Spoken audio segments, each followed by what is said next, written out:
What happens to property prices when Australia's population goes up by 1%? This is actually a really good question that Domain has answers for. And it's really quite interesting. Nicola Powell, which is one of the economists and demographers at Domain, has come back and said that over the long term, house price increases go up by as much as 8.1%. This is a huge growth. Now, obviously, it's over the long term, but this is a really important piece of information because if you have a look at what's happening within Australia, just down here, you can see that during COVID, not a lot of people came into the country. Now the country's opened back up and we've got hundreds of thousands of migrants coming back in. Now, there's a lot of text on this screen, but what it goes into here is demographer Mark McCrindle predicts that our population growth will actually exceed over 1.5% per year, and goes on to say that based on the extra people coming into the country, he anticipates that at some point it can actually get up to 390,000 people per annum.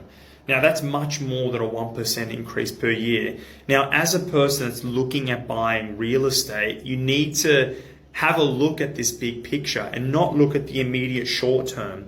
There's some other statistics like this, which everyone gets being caught up with. Interest rates. Yes, interest rates have an impact on pricing, but it's nowhere near as big as people anticipate. Here, the study goes on to say that by a 1% increase in interest rates, sees about a 1.3% decrease in property prices over a quarter. So when you're looking at all of these numbers and trying to make sense of it all and saying, what do I do next? It really becomes quite simple.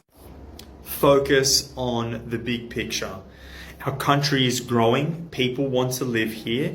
There is not enough supply coming into the Australian property market. We're just not building enough. Build costs are too high. Approvals are down by as much as 70%. And over the long term, buying something good, holding on to it, and holding on to it for the long term is going to see significant increase in your property value. So keep a cool head. Don't worry too much about property interest rates. They will come back down again. And stay focused on the long term. Find something good. Find something you can afford. Don't buy over your head and hold on tight. The property market will come back again. Happy investing, everybody.